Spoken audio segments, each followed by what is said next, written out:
مت ہو جاؤں کہ محرم کی 2 تاریخ ہے. یہ 2 محرم 1441 کا ہے اور 2 محرم 61 ہجری کا تھا. آپ فرش عزا پر بیٹھے ہیں، زہرا کا لال سفر کی صعوبتیں برداشت کرتا ہوا، سخت گرمی کا موسم کربلا میں داخل ہو رہا. ورود کربلا. امام کربلا میں داخل کیسے ہوئے؟ روایات مختلف ہیں. علماء کہتے ہیں صرف 2 مقام ہیں کہ جہاں پر سرکار سید الشہداء کے یہ ذوالجناح چلتے چلتے رکا، یا جہاں پر ذوالجناح نے قدم اٹھانے میں تأمل کیا. 2 مقام ہیں. میں نے بڑی احتیاط سے جملہ استعمال کیا. 2 مقام ہیں. تأمل کیا. ایک مقام وہ جب 4 سال کی سکینہ نے اس کے پاؤں تھام لیے تھے. گھوڑے میرے بابا کو مقتل میں لے کر نہ جا. ایک مقام وہ جب کربلا کی زمین پر امام کا قافلہ داخل ہوا تو گھوڑا چلتے چلتے رک گیا. میں کیا بیان کروں؟ اب کس نے روکا گھوڑے کو؟ امام نے چاہا کہ ذوالجناح آگے بڑھے، مگر یہ امر اولویت نہیں تھا، ورنہ امر اولویت میں ذوالجناح کی مجال نہیں ہے کہ رک جائے. یہ امر عادی ہے. ذوالجناح رکا ہوا. 1 بار 2 بار 3 بار آپ نے اس کو آگے بڑھانا چاہا، نہیں بڑھا آگے. بعض نے آپ کی خدمت میں عرض کی مولا سے کہ مولا ممکن ہے کہ یہ کچھ تھک گیا ہو تو آپ گھوڑا بدل لیجئے. آپ نے گھوڑے تبدیل کیے، مگر کوئی گھوڑا اس مقام سے آگے نہیں بڑھا. ایک بات یاد رکھیں، اللہ کے رسول کی سواری ذوالجناح ہے، اور ایک سواری آپ کی وہ تھی جو اونٹنی تھی. وہ سواری اونٹنی ابو ایوب انصاری کے گھر سے آگے نہیں بڑھی تھی، مدینہ منورہ. اسی رسول خدا کی سواری ذوالجناح ہے. رک گیا تو رک گیا، مگر بے معرفت نہیں رکا. امام ذوالجناح سے اتر گئے، مٹی اٹھا کر سونگ کے فرمایا انا للہ و انا الیہ راجعون. فرمایا بھائی عباس سواریوں کو روک لو، ہماریاں بٹھا لو، اب یہیں خیمے لگائے جائیں گے. یہی سرزمین ہوگی جہاں ہمارے جوانوں کو ذبح کیا جائے گا. اللہ اکبر. جیسے ہی ہماریاں بٹھائی گئی، جیسے ہی خیمے لگانے کی تیاریاں ہوئیں، امام نے کچھ کام کیے ہیں.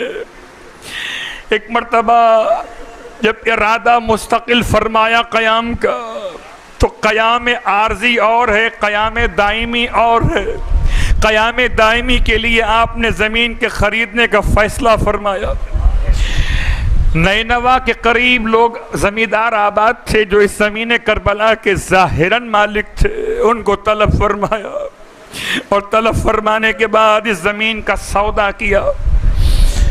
تاریخ کا جملہ ہے کہ میرے مولا نے 60,000 درہم میں زمین کربلا کو خرید فرمایا، اور زمین کربلا خرید فرمانے کے بعد فرماتے ہیں کہ میں زمین تمہیں واپس سبا کرتا ہوں، میں کچھ شرطیں میری ہیں. پہلی شرط تو یہ ہے کہ دیکھو اب اس زمین پر زراعت نہ کرنا، دیکھو اس زمین پر ہماری قبریں بنائی جائیں گی، یاد رکھنا اگر کوئی ہماری قبر کا نشان پوچھتا ہوا کربلا آ جائے، اللہ اکبر، یہ کربلا ایسی درسگاہ ہے کہ حسین نے تا قیام قیامت تک آنے والوں کے لیے اہتمام ضیافت کیا۔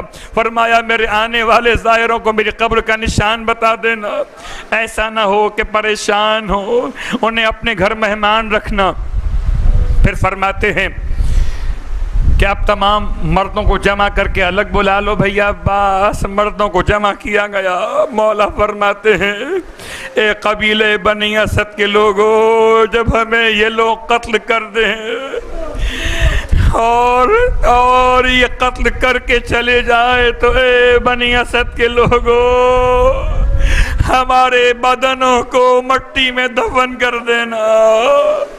رونے والوں، غریب زہرا پڑوسیوں سے ایک نصرت طلب کر رہا تھا کہ تم یہ کام کرنا۔ جب مردوں سے خطاب کر چکے پھر میرے مولا نے قبیلے بنی اسد کی خواتین کے اجتماع سے خطاب فرمایا۔ فرماتے ہیں اے نساء بنی اسد، اگر تمہارے مرد ہمیں دفن نہ کر سکیں، کوئی خوف دامن گیر ہو جائے تو تم فرات کے کنارے پانی بھرنے آنا، تو ہماری لاشوں پر مٹی ڈال دینا۔ جب نساء سے خطاب کر چکے تو اطفال کو جمع کیا۔ بنی اسد کے بچوں سے حسین کا خطاب تھا۔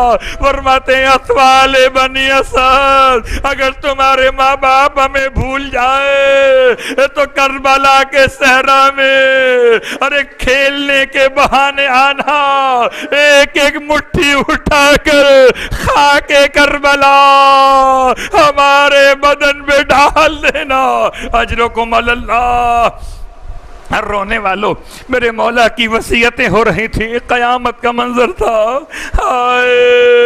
ایک دن یہ ہے نا، بس ایک جملہ اور سننا، یہ ورود کربلا ہے جب میرے مولا کا قافلہ کربلا پہنچا ہے۔ لیکن ایک دن ایسا بھی آیا جب بنی اسد کے زمینداروں نے کس طرح میرے مولا سے کیے گئے وعدے کو پورا کیا ہے۔ کہتے ہیں کہ جب بنی اسد کی عورتیں پانی بھرنے 12 محرم کو کربلا فرات کے کنارے آئیں، دیکھا لاشیں کٹے ہوئے، اعضاء بکھرے ہوئے، کلیجے منہ کو آنے لگے۔ پانی تو کیا بھرتی، پانی کے برتنوں کو چھوڑ کر روتی ہوئی اپنے مردوں کے پاس گئی۔ ارے جب تو ساتھ نہ دیا، جب زہرا کا لال ذبح ہوتا رہا، اکبر شہید ہو گئے، ارے اب تو اٹھو کہ لاشیں میں گور و کفن ہے۔ اجرکم اللہ۔ رونے والوں،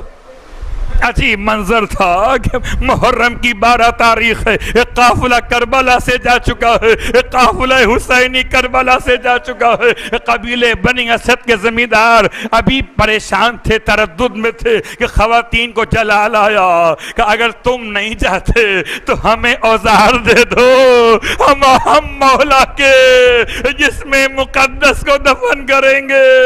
تم مردوں کو غیرت آ گئی، ارے اٹھائے کدال اور بیلچے اٹھائے کربلا کے میدان میں آ گئے، لیکن حالت خوف میں ہیں، بڑی پریشانی میں ہیں کہ کہیں لشکر یزید نے یہاں دستے نہ لگا دیے ہوں۔ ایک کو کھڑا کر دیا کہ کوئی جاسوس سامنے کھڑا رہے تاکہ پہلے سے خبر کر دے۔ ابھی پریشان تھے، کس لاشے کو اٹھائے، کس کو کس نام سے دفن کرے، کتنی قبریں بنائے۔ ابھی پریشان کھڑے تھے کہ دور سے ایک ناقے سوار کو آتے ہوئے دیکھا۔ ارے جلدی سے اس مخبر نے خبر دی، ارے چھپ جاؤ، کوئی وہاں سے آ رہا ہے، جانب کوفہ سے آتا ہے۔ یہ جھاڑیوں کی ٹیلوں کی اوٹ میں چھپ گئے۔ وہ آنے والا جیسے ہی مقتل میں داخل ہوا، اپنے آپ کو ناقے سے گرا دیا اور آگے بڑھا، رکوع کی حد تک خم ہو گیا، سر جھکا کے کہہ کہتا تھا السلام علیکہ یا ابا عبداللہ. بنی اسد کے زمینداروں کا حوصلہ بنا کہ یہ مخالف نہیں ہو سکتا، یہ تو مولا کا چاہنے والا ہوگا. نکل کے آ گئے. آنے والا کہتا ہے تم یہاں کیوں جمع ہوئے ہو؟ تو سمجھ نہیں پا رہے تھے کس کے سامنے ظاہر کریں کہ نہ کریں، بہانے کرنے لگے. آنے والا کہ سچ بتاؤ یہاں کیوں آئے تھے؟ تو رونے لگے کہ ہم دفن کرنے کے لیے آئے تھے، مگر سمجھ میں نہیں آتا کس لاش کو کس طرح جمع کرے. ارے کون سا ہاتھ کس شہید کا ہے، کون سے اعضاء شہید کے بکھر گئے. اللہ اکبر. آنے والا کہتا ہے آؤ آؤ میں تمہاری امداد کر دیتا ہوں. کہنے لگے ہم بھی بڑے پریشان تھے، ہم نے بڑی کوشش کی ہے کہ کسی طریقے سے زہرا کے لال کے ٹکڑوں کو جمع کر سکے، مگر ہم سے اٹھایا نہ گیا. وہ آگے بڑھا، سب سے پہلے چٹائی بچھائی گئی، حسین کے جسم کے ٹکڑے چٹائی پہ رکھے گئے. ہائے بنی اسد کے زمیندار کہتے تھے ہم آپ کا ہاتھ بٹا لے کر نہیں، تم سے ممکن نہ ہوگا. یہ حیران تھے اتنا کمزور سا نوجوان ہے یہ کیسے اٹھائے گا. جب لاش حسین کو لحد میں اتارا تو لپٹ گئے. جوان سے کہتے تھے بتائیے آپ ہیں کون؟ فرماتے تھے انا یتیم الحسین، میں حسین.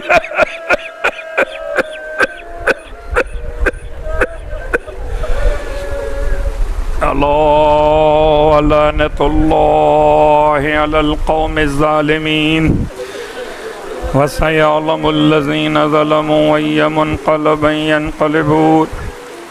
وقت قبولیت دعا ہے. آپ کی آنکھوں میں آنسو ہے، آپ کی آنکھوں میں آنسو ہے، رحمت بارہ کا نزول ہے. یہ دعا سب سے پہلے مانگیے خدایا اس سال کو ظہور امام کا سال قرار دے. خدایا آنکھیں بند ہونے سے پہلے انجام تو دکھا دے. جس نے سکینہ کو تماچے مارے اس کا انجام دیکھ لے. ارے جس نے بیویوں کی چادر لوٹی اس کا انجام دیکھ لے. ارے جس نے امام کے جسم پہ گھوڑے دوڑائے ان قاتلوں کا انجام فرزند حسین کے ہاتھوں دکھا دے. خدایا اس سال کو ظہور امام کا سال قرار دے. خدایا ہمارے امام کو ہم سے راضی و خوشنود فرما. خدایا ہمیں امام کی دعاؤں کا مورث قرار دے. امام کی محبتیں ہمارے شامل حال فرما. خدایا کربلا مولا کی زیارت نصیب فرما.